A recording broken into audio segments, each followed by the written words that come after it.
Different angle. रोटियां, बेटियां, फुलवाड़ियां, साड़ियां, तमाम ऐसे शब्द हैं जो हमें बेटियों, महिलाओं और इन सब चीज़ों से जोड़ते हैं जिनसे हमारे समाज का निर्माण होता है। जी हाँ, नमस्कार, मैं जयप्रकाश और आप देख रहे हैं डिफरेंट एंगल न्यूज़। आज अंतर्राष्ट्रीय महिला दिवस के अवसर पर हमारे साथ मौजूद हैं शहर की जानी मानी सोशल एक्टिविस्ट गरिमा सिंह। ये आपको बता दें CL गुप्ता आई इंस्टीट्यूट में काम करती हैं। उसके साथ साथ उससे ज़्यादा मुझे लगता है बहुत जगह काम करती हैं और समाज में इतना काम करती हैं कि हम जो शब्द अगर इस्तेमाल करेंगे तो काफ़ी कम है। लेकिन उससे पहले कि आज जब अंतर्राष्ट्रीय महिला दिवस है, मैं कुछ कहना चाहूँगा। किसी ने लिखा है कि किस्साए आदम में एक और ही वहदत पैदा कर ली है, मैंने अपने अंदर अपनी औरत पैदा कर ली है। ये फरहत एहसास नाम के एक शायर हैं, उन्होंने लिखा है। तो अंतर्राष्ट्रीय महिला दिवस पर जब हम बात करते हैं तो आइए सबसे पहले गरिमा सिंह का हम स्वागत करते हैं डिफरेंट एंगल में। नमस्कार मेरी सारी ऑडियंस एंड डिफरेंट एंगल की टीम। एक सवाल उठता है जब आप बतौर महिला जब आप काम करती हैं सोसाइटी में तमाम तरीके की चीज़ें, आखिर क्यों ज़रूरत पड़ी महिला दिवस मनाने की पूरी दुनिया को? आपको क्या लगता है? आपने छोटी सी दुनिया देखी या जो भी देखा, आपको क्या लगा ये दिन क्यों चुना गया या क्यों ज़रूरी सिर्फ महिलाओं के लिए एक दिन क्यों? जहाँ तक मुझे लगता है वैसे तो हर दिन महिलाओं का है, क्योंकि सुबह की चाय से लेके रात की रजाई तक हर जगह हमारा कंट्रीब्यूशन अपने परिवार के प्रति पूरी तरह से निर्धारित है और उसको वहन भी किया जाता है। द इम्पॉर्टेंट थिंग इज़ कि कोई भी एक पर्टिकुलर डे मनाकर हम अपने मतलब हमारा जो समाज है या हमारे जो लोग हैं वो ये इम्पॉर्टेंट दिखा सकते हैं कि शायद पूरे साल लोग थैंकलेस जॉब करते रहते हैं, उनको किसी भी तरह का अप्रिसिएशन नहीं मिलता, लेकिन एक पर्टिकुलर दिन आपके वो सारे एफर्ट्स रिकॉग्नाइज़ किए जाते हैं समाज के द्वारा, फैमिली के द्वारा, बहुत सारे अवार्ड्स एंड रिवॉर्ड्स लोगों को मिलते हैं। ये एक दिन हमारे लिए एक तरह से देखा जाए तो रिफ़्रेशमेंट का काम करता है, रिजनरेशन का काम करता है। आज के दिन दिया गया एप्रिसिएशन, सम्मान, ये हमें अगले पूरे साल के लिए तैयार करता है बिना थके बिना रुके काम करने के लिए। 365 दिन, जैसा कहा आपने कहा कि 365 दिन वैसे महिलाओं के हैं, लेकिन 364 दिन छोड़कर एक दिन 8 मार्च का चुना जाता है। ठीक है, हम बात करेंगे कि जिस तरीके से अब पिछले कुछ सालों में जो महिला सशक्तिकरण की बात सरकारें करती हैं, सामाजिक संगठन से आप जुड़ी हुई लगातार वो लोग भी इस तरीके की बातें करते हैं, लेकिन अभी भी चुनौतियां इतनी ज़्यादा हैं क्योंकि खुद आप भी ये बात कहती हैं। आपको क्या लगता है? दूसरा एक सबसे बड़ा पहले सवाल लेंगे कि कोरोना काल में अभी एक सर्वे भी आया, जो सबसे ज़्यादा पढ़ाई छूटी, काम छूटा, उसका सबसे ज़्यादा इफेक्ट महिलाओं पर पड़ा। आपने किस नज़रिए से इसे देखा? देखिए, मैं एक चीज़ ज़रूर कहना चाहूँगी। जो बात आपने कही कोरोना काल की, ये बात फैक्ट है। वैसे ही मुट्ठी भर महिलाएं घरों से निकल कर के कुछ करने के लिए आगे बढ़ी, या परिवार में बहुत सारे ऐसी चैलेंजेस लोगों के सामने आए जहाँ महिलाओं को अपने घर का ऐशो आराम छोड़ कर के बाहर निकलना पड़ा। चैलेंजिंग था ऑलरेडी जॉब में आना या काम से जुड़ना, ऊपर से कोरोना के चलते जहाँ जो एक सबसे बड़ा वर्ग है पुरुष, जब वो इफ़ेक्ट हुआ तो उसके साथ में जो छोटा सा तबका था महिलाओं का, वो तो इफ़ेक्ट होना ही था। महिलाएं क्योंकि बहुत, अगर हम अपने केवल जनपद की बात करें तो महिलाएं कोई बहुत बड़ी बड़ी पोजीशंस को होल्ड नहीं कर रही थी, छोटे छोटे रोज़गारों से जुड़ी थी। पिछले कुछ सालों के अंदर भारत सरकार के द्वारा जो इतनी सारी मुहिम चलाई गई, महिलाओं को सशक्त किया गया, हम लोगों ने भी काफ़ी सारे प्रोग्राम्स किए। कई ऐसी लड़कियों को और महिलाओं को ये एहसास कराया कि उनके अंदर जो आर्ट है, जो कला है, उससे वो अपना कुछ रोज़गार शुरू करें। जो छोटे छोटे रोज़गार उन्होंने शुरू किए थे कोरोना में, क्योंकि उन्हें अपनी फैमिली से सपोर्ट नहीं मिल पाया, क्योंकि उन्हें सोशल सपोर्ट नहीं मिल पाया, बैंकों की तरफ से भी जो प्रोसीडिंग्स थी या सरकारी जो लोन्स और फैसिलिटीज़ थी, स्कीम्स थी, वो भी बहुत एक्टिवली पार्टिसिपेट नहीं कर पाएँ, जिसकी वजह से महिलाएं जिन्होंने थोड़ी बहुत हिम्मत की थी बट बैकअप ना होने की वजह से या फाइनेंशियल सपोर्ट ना होने की वजह से उनके काम से मट गए, और काफ़ी लेडीज़ और काफ़ी लड़कियाँ रोज़गार जो उन्होंने शुरू किया था वो उनका ख़त्म हो गया। पूरी दुनिया के साथ साथ कोरोना की जो मार सबसे पड़ी है, हम बता दें, दुनिया की आधी आबादी के ऊपर पड़ी है। कई सारी रिपोर्ट्स हैं जिस पे आप इंटरनेट पर सर्च कर सकते हैं। गरिमा, आप थोड़ा अपने बारे में बताइए कि अगर हम महिला दिवस पर बात कर रहे हैं तो गरिमा के बारे में भी लोग जानना चाहते हैं कि गरिमा क्या करती हैं, क्यों हमने इन्हें प्रोग्राम में बुलाया। हम बता दें कि गरिमा सिर्फ एक संस्थान में काम नहीं करती, वो अपने बच्चों को भी खुद पालती है, अपने माता पिता के लिए भी बहुत ही डिवोटेड है, अपने जो समाज में जितने भी लोग मिलने जुलने वाले हैं, तो जिनको लगता है कि सिर्फ स्क्रीन पर आना ही गरिमा का काम, ऐसा नहीं है। पर्दे के पीछे भी गरिमा बहुत सारे काम करती हैं। आज उनसे जानेंगे कि जो काम लोगों को दिखते नहीं वो कौन कौन से काम हैं उन कामों को सुनकर ही हमने इन्हें यहाँ बुलाया। मैं सबसे पहले थैंक्स कहूँगी डिफरेंट एंगल की टीम को कि उन्होंने मेरी लाइफ के प्रोस्पेक्ट को एक डिफरेंट नज़रिए से देखा। ये फैक्ट है कि हम अपना एक जो सामाजिक दायित्व है वो पूरा कर रहे हैं। एज ए वुमेन अगर मैं बात करूँ तो जीवन का जो सफ़र है बहुत आसान नहीं रहा। मेरे फादर दूरदर्शन में एक इंजीनियर की पोस्ट पर रहे, मेरी मदर एक ब्यूटिशियन रही, पेरेंट्स दोनों जॉब में रहे, मेरे ट्विंस ब्रदर और एक छोटी सिस्टर है। हम लोग ने कंटिन्यू अगर हम बात करें तो हमारी एक सर्विस क्लास फैमिली रही, माता पिता को संघर्ष करते हुए देखा, बट उनके संस्कारों के तले जो हम पले उसमें हमने ये चीज़ सीखा कि लाइफ एक एडजस्टमेंट का नाम है और हमें हर परिस्थिति के साथ अपने आप को ऐड ऑन करना होगा, क्योंकि भगवान ने हमें ये हक नहीं दिया कि हम अपने जीवन की परिस्थितियों को बदल सकें। तो जब हमारे पास कोई ऑप्शन नहीं है तो हमारे पास सिर्फ एक ही चीज़ बचती है कि हम हंसते हंसते ग्रेसफुली उन चैलेंजेस को एक्सेप्ट करें। जब ये बात मन में आई तो भगवान ने भी ट्राई मी की जगह वाई मी करना स्टार्ट कर दिया और लगातार हर थोड़े थोड़े सालों में कुछ छोटे छोटे झटके जीवन में ऐसे लगते रहे। बहुत छोटी सी एज से मैंने जॉब करना स्टार्ट किया। पारिवारिक परिस्थितियों के चलते अपने दोनों भाइयों को एक अच्छी एजुकेशन से जोड़ने का एक सपना था, जिसके लिए बहुत जल्दी जॉब को स्टार्ट किया। मुझे ध्यान है कि ज़िंदगी का एक सफ़र तो ऐसा भी था कि जिसमें सुबह अलग नौकरी और शाम को अलग नौकरी भी की, यानी जितना मेहनत हमारे लिए मुनासिब थी वो की, साथ ही अपने घर को भी देखा। और इन सब चीज़ों के चलते हुए टिपिकली हिंदी मीडियम से पढ़ने के बाद भी कॉर्पोरेट सेक्टर के अंदर कदम रखा। कई बार कई इंटरव्यूज़ से सिर्फ इसलिए भेज दिया गया, छोटे शहर की लड़की है, अंग्रेजी माध्यम से नहीं पढ़ी है। और एक बहुत छोटी सी चीज़ आपके साथ शेयर करूंगी कि कंपनी में मेरा सिलेक्शन भी हो गया, इंटरव्यू हो गया, सिलेक्शन हो गया और काम करते हुए 1 महीना भी हो गया, लेकिन मेरे डॉक्यूमेंट्स किसी ने नहीं मांगे। एक बार वहाँ पर एक ऑफिशियल मीटिंग हुई और उस मीटिंग के दौरान ये तय हुआ कि जितने भी ऑफिस में लोग काम करते हैं सबके डॉक्यूमेंट्स कलेक्ट किए जाएँ। और जब वो डॉक्यूमेंट्स कलेक्ट किए गए तो उनको पता चला कि मेरा जो बैकग्राउंड है वो हिंदी मीडियम स्कूल का है। तो वो लोग सरप्राइज़ हो गए कि पूरे उस ऑफिस के अंदर, उस कॉर्पोरेट सेक्टर के अंदर ना मैं इंग्लिश में कहीं मात खा रही थी, ना अपने प्रोफेशनलिज्म में कहीं मात खा रही थी। तो ये कैसे मुमकिन है कि एक ऐसे छोटे से शहर की लड़की जिसका बैकग्राउंड भी ऐसा नहीं है और वो हमारे सारे पढ़े लिखे लोगों के साथ कम्पिटिट कर रही है। उस दिन ये समझ में आया कि आपकी डिग्री मायने नहीं रखती, आपकी प्रेजेंटेशन मायने रखती है। और उस दिन से मैंने काम किया अपनी प्रेजेंटेशन के ऊपर। हर पल टेक्नोलॉजी के साथ या प्रेजेंट सिनेरियो के साथ अपने आप को सिंक करने के लिए मैंने लगातार प्रयास किया। अपनी पढ़ाई 12th के बाद मैंने कम्प्लीटली प्राइवेट करी, क्योंकि मैं जॉब के साथ उसे करती रही। बहुत सारे चैलेंजेस आए, अगर मैं लड़कियों की बात करूं चैलेंजेस की, अनजाने शहरों में जाना, अनजाने शहरों में रहना, बहुत फ्रीक्वेंट ट्रैवलिंग करना, वहाँ पर सारे खतरे आपके साथ में रहते हैं, आप अकेले भी होते हो। आपका प्रेजेंस ऑफ माइंड, आपका कॉन्फिडेंस ही है जो आपको लोगों से या भीड़ से अलग करता है और आपको सेफ रखने की कोशिश करता है। अपने जीवन के इन सारे अनुभवों को इकट्ठा करके मैंने मेरी शक्ति के नाम से एक बुक भी लिखी है सेल्फ डिफेंस के ऊपर, जिसमें वो सारे पॉइंट्स मैंने लिखे हैं कि अगर आप ऑटो में जा रहे हो, फंस जाओ तो कैसे बचो, लिफ्ट में कैसे बचो, क्योंकि ये सारे मेरे जीवन के अनुभव हैं। लाइफ की जितनी कड़वाहट होती है, मोलेस्टेशन, एक्सप्लॉयटेशन, बड़े अधिकारियों में के बीच में आपको ये एहसास कराना कि आप छोटे शहर के हो, इन सब स्टेजेस से मैं गुजर के करीब 12 साल का मैंने कॉर्पोरेट सफ़र किया। Hospitality industry, tourism industry, airlines, इन सब के अंदर मैंने काम किया है। सभी अच्छी अच्छी कंपनीज़ में काम किया और अनुभव इकट्ठा किया। 2010 में मेरी मैरिज एक एक्स आर्मी पर्सन के साथ में हुई। I am blessed with A daughter. Somehow मेरी मैरिड लाइफ में भी एक हलचल रही। 2014 में मैंने अपने भाई को रोड एक्सीडेंट में खोया। उसके बाद मेरा पूरा परिवार बुरी तरह से टूट चुका था, तो मुझे अपने पेरेंट्स के पास यहाँ आके रहना पड़ा। उस दुख के साथ में सामंजस्य बिठाने में मुझे 2 से 3 साल का समय लगा, ये एक्सेप्ट करने में कि हमारे साथ हमारा अपना एक प्रिय नहीं है। और उसी दौरान 2018 में मेरे हस्बैंड का फिर एक्सीडेंट हुआ और वो आज तक कोमा में है, कम्प्लीटली ऑन बेड हैं। सो मैं ये कह सकती हूँ कि आज एक सिंगल मदर की तरह से मैं अपनी बेटी को और अपने परिवार को देख रही हूँ।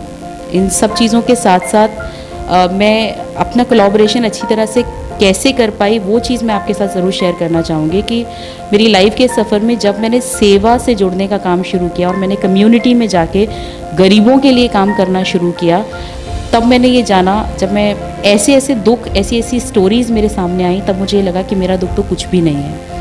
सो मैं आप सब लोगों को भी ये एक मैसेज देना चाहूँगी कि अगर आप अपने जीवन में ये मानते हैं कि आप बहुत दुखी हैं या भगवान आपकी बहुत परीक्षाएं ले रहे हैं, तो एक बार अपने घर से निकल के निस्वार्थ रूप से आप सेवा करना शुरू कर दीजिए। 2 चीज़ें तो डेफिनेटली होने वाली हैं आपके साथ। पहली चीज़ तो आपको अपना गम, अपना दुख बहुत छोटा लगने लगेगा, और दूसरी चीज़, आप दूसरों की चिंता कीजिए, ऊपर वाला आपकी चिंता खुद करेगा। गरिमा ने बिल्कुल सही बात कही कि जंग जो है हौसलों से लड़ी जाती है, हथियार से नहीं। गरिमा, एक बड़ा सवाल रहता है जब लड़कियां बाहर निकलती हैं हमारे समाज में, तो कई सारे प्रश्न उठते हैं। वो सामाजिक दबाव बहुत रहता है। जब हम छोटे शहरों की तरफ देखते हैं कि लड़कियों को अभी भी बहुत बड़ी समस्या है कि अकेले बाहर नहीं जाना होता है, तो ऐसे पेरेंट्स से आप क्या कहना चाहती हैं? मैं ये ज़रूर कहूँगी कि मेरे भी मम्मी पापा हैं, वो भी इसी समाज के हैं, समाज से डरते भी हैं, समाज को फॉलो भी करते हैं। और जब हमने घर से करना, मैं एक ठाकुर फैमिली से बिलोंग करती हूँ जहाँ पर रेस्ट्रिक्शंस कास्ट वाइज अगर देखें तो बहुत ज़्यादा है। मैंने अपना जो सफ़र था वो कोरियोग्राफी से शुरू किया था। मुरादाबाद के लगभग सभी चुनिंदा स्कूलों के अंदर मैंने डांस सिखाया है, बट मैं उस प्रोफेशन को अपना करियर नहीं बना पाई जस्ट बिकॉज ऑफ सामाजिक दबाव कि ठाकुर परिवार की लड़की है, ये स्टेजेस पे डांस करेगी क्या। और कुछ और चैलेंजेस समाज के हमारे सामने आए, जिसकी वजह से जो मेरा जो एक्सपर्टीज़ था, जो मेरा मेन कोर मेरी स्ट्रेंथ थी, मुझे उसे छोड़ना पड़ा और दूसरी लाइन में आना पड़ा। सो ऐसा सामाजिक दबाव डेफिनेटली होता है। मैं एक छोटी सी एग्जांपल आपसे शेयर करूंगी जिससे आप अंदाज़ा लगा सकते हैं कि अगर पेरेंट्स की सोच ऐसी हो तो कोई भी लड़की मेरी तरह सक्सेस हो सकती है। आज भी जब मैं अपने हस्बैंड से अलग होकर के अपने पेरेंट्स के पास रहती हूँ, तो एक बार मेरे पेरेंट्स से किसी ने कहा कि अरे आपकी बड़ी बेटी आपके पास रहती है, तो मेरे पेरेंट्स ने जवाब दिया नहीं, हम उसके पास रहते हैं। सो अगर आपके माँ बाप आपको सपोर्ट करते हैं और फैमिली आपको सपोर्ट करती है, तो आपको फिर समाज की चिंता करने की ज़रूरत नहीं है। ये सिर्फ नज़रिया है, और हमारे परिवार के लोग अगर उस नज़रिए को बदलने का हौसला रखें तो समाज के लोगों को भी बदला जा सकता है। तो ऐसे पेरेंट्स जो अपनी बेटियों को इस डर से चाहते हैं कि वो कुछ करे और जानते हैं कि मेरी बेटी में पोटेंशियल है, लेकिन इस डर से नहीं निकलने देते कि समाज क्या कहेगा, तो आप उनको ऐसा जवाब दें, आप उनकी ढाल बन के खड़े हों, तो आपकी बेटी को सामाजिक चैलेंज कभी फेस नहीं करना पड़ेगा। तो आप जिस हिसाब से सोसाइटी में काम करती हैं, आपने अपने लिए भी काफ़ी चैलेंजेस जैसे हमें बताए, कोई ऐसी घटना या ऐसा कोई क्रम या कुछ ऐसा हुआ हो जिसने आपके साथ साथ उस शख्स की ज़िंदगी में ही बदलाव आया? अगर आप ये कहें कि मेरे साथ साथ शख्स की ज़िंदगी में बदलाव आया है, तो पिछले 5 सालों में जब से मैंने अपने भाई को खोया है और मैंने कम्युनिटी के लिए काम किया, अपने भाई की 13वीं वाले दिन जब मेरा पूरा परिवार रो रहा था और मैं भी रो रही थी, तब अपने आंसू पोंछते हुए कमिटमेंट किया था कि हर दिन एक भलाई का काम करूंगी। Thought back of the mind ये था कि हमारे कर्मों का फल हमारे परिवार को भुगतना पड़ता है। तो उस समय एक ये थॉट आया कि शायद कुछ हमारे कर्म ऐसे रहे जिसका खामियाजा हमारे भाई को भुगतना पड़ा और वो हमें छोड़ के चला गया। तो अब जो लोग परिवार में हैं वो सेफ़ रहें। तो ये कमिटमेंट कि हम हर दिन भलाई का काम करेंगे, तो हम मतलब ढूंढती थी मैं लोगों को कि मैं किसकी क्या मदद करूं। किसी की जॉब लगवानी है, किसी को कोई सपोर्ट करना है, एडमिनिस्ट्रेशन में किसी के लिए फ़ोन करना है, या जा कर के कुछ नहीं मिलता था तो स्टेशन पे खाना खिला दिया। बट एक तसल्ली होती थी कि हाँ आज एक भलाई का काम किया। आज ये वक्त है कि लोग, मुझे नहीं पता कहाँ कहाँ से मेरे पास फ़ोन आते हैं, किसी को प्रोस्थेटिक लेग चाहिए, किसी को व्हील चेयर चाहिए, किसी को आइज़ का ट्रीटमेंट कराना है, किसी को किसी डॉक्टर का बिल रिबेट कराना है, या किसी का कोई महिला का प्रॉब्लम है जिसको वो नारी निकेतन या नारी उत्थान केंद्र के माध्यम से सॉर्ट कराना चाहती है। सो बहुत डिफरेंट डायमेंशंस में मुझे सिर्फ ये पता है, मेरा कोई पर्टिकुलर फील्ड नहीं है, मुझे सिर्फ ये पता है जहाँ किसी को मेरी ज़रूरत है और किसी ने मुझे फ़ोन किया है तो मेरी प्रायोरिटी बन जाता है उसकी मदद करना। मैंने हर दिशा में लोगों की मदद की है, चाहे वो विकलांग लोग हों, चाहे वो अनपढ़ लोग हों, चाहे वो गरीब बच्चे हों। झुग्गी झोपड़ियों में जाकर के लोगों के संग काम किया है। कोरोना में जहाँ लोग उठना बैठना एक दूसरे के साथ पसंद नहीं करते थे, उस पूरे कोरोना टाइम में मैंने गांव-गांव में जाकर के लोगों के साथ एक्सटेंसिवली काम किया है। महिलाओं को रोज़गार से जोड़ने के काम हो या कहीं पे सैनिटाइजेशन किट बंटवानी हो, ये सारी चीज़ें करने के बाद जब लास्ट में या कभी हमें लोग मिलते हैं और वो मुझे ये बताते हैं कि मैडम आपकी वजह से मेरे बच्चे का आपने एडमिशन कराया था, आज वो पढ़ रही है, या मेरी बेटी की शादी हो गई वो बहुत खुश है, या आपने मेरे को प्रोस्थेटिक लेग दिलवाया था जिससे मैं अपने जीवन का काम कर पा रही हूँ या कर पा रहा हूँ। जब वो बोलते हैं आपकी वजह से धन्यवाद, तब महसूस होता है कि हाँ हमने कुछ अच्छा काम किया। पिछले कुछ दिनों में एक बहुत बड़ी बीमारी से गुजरी, मेरी स्पाइन की सर्जरी हुई। ये सर्जरी मुरादाबाद में होना अपने आप में एक चैलेंज था। मेरी सिचुएशन इतनी क्रिटिकल थी, मुझे लगा था कि शायद जीवन में अब मैं भी विकलांग की श्रेणी में आ सकती हूँ, लेकिन मैं बिल्कुल ठीक ठाक हूँ, आपके सामने बैठी हूँ। मेरी सर्जरी बहुत सक्सेसफुल रही। इस सब के पीछे सिर्फ एक ही चीज़ काम कर रही थी, वो थी लोगों की ब्लेसिंग्स। मैंने जिन लोगों के लिए काम किया, ये उन्हीं लोगों की ब्लेसिंग्स थी जो मुझे इतनी बड़ी प्रॉब्लम से निकाल के बाहर लाए। तो मैं आप लोगों को यही बात कहना चाहती हूँ कि जो कुछ भी हम समाज के लिए करते हैं, ये 365 डेज़ में हमारा किया हुआ 90 डिग्री का जो ये पूरा जो ये 360 डिग्री का एंगल है, घूम के वो चीज़ें हमारे पास ज़रूर आती हैं। इसलिए आप सिर्फ अच्छा दें ताकि आपको बदले में अच्छा मिले। आपने बताया कि नारी उत्थान केंद्र जो एक बहुत ही चैलेंजिंग है आज की तारीख में, सबसे ज़्यादा मामले वहीं जाते हैं। पुलिस अपनी समस्या आप लोगों के पास भेजती है, वो कैसे हैंडल करते हैं? शायद ही कोई घर हो जिसमें पति पत्नी में विवाद ना हो, लेकिन कभी कभार इस तरीके का बढ़ जाता है जब कानून की दहलीज पर आता है। तो इन मामलों में अभी तक कोई ऐसा चैलेंजिंग मामला है जिसे निपटाने में आपको बहुत ज़्यादा मेहनत करनी हो, या फिर आप कुछ ऐसा मैसेज देना चाहते होंगे कि परिवार को कैसे चलाएं? हम जब नारी उत्थान केंद्र की सीट पर बैठते हैं तो हमारा सिर्फ मोटिव एक होता है कि हमें आज मतलब एटलीस्ट मेरा तो अपने आप से घर से निकलते वक्त एक कमिटमेंट होता है कि मुझे अगर आज 4 केसेस डील करने को मिले तो उसमें से एटलीस्ट 3 केसेस सेटल होने चाहिए। ये बहुत बड़ा चैलेंज होता है कि जो लोग सामने आपके बैठे होते हैं, आप उन्हें बिल्कुल नहीं जानते हैं, सिर्फ उनके द्वारा कही गई बातें और उनके एक्सप्रेशन से हमें ये समझना होता है कि ये लोग सच कह रहे हैं या झूठ कह रहे हैं। हमारी हर पल आखिरी मोमेंट तक ये कोशिश रहती है कि किसी भी तरह से हम इस परिवार को बचा लें। कुछ जगह लड़कियां गलत होती हैं, कुछ जगह लड़के गलत होते हैं, जैसे कि आपने कहा कि कैसे चैलेंजेस आते हैं। मुझे ध्यान है कि ऐसे कई बार केसेस आते हैं जहाँ पर गुत्थी इतनी ज़्यादा उलझी हुई होती है और ये तय कर पाना बहुत मुश्किल होता है कि लड़की सही बोल रही है या लड़का सही बोल रहा है।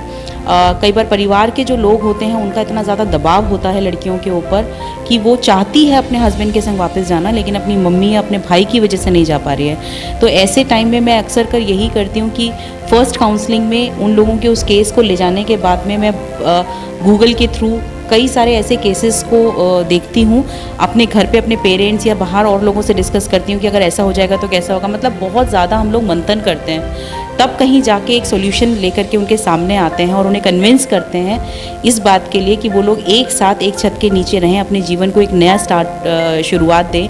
उन महिलाओं को हमें हिम्मत देने की कोशिश करती हूँ जो अपने परिवार के समाज के दबाव से अपने मन में वो उस व्यक्ति को वापस चाहती हैं लेकिन फिर भी नहीं उनके साथ रहने की एक्सेप्टेंस करती हैं। तो उन लोगों को हम लोग हिम्मत देने का काम करते हैं।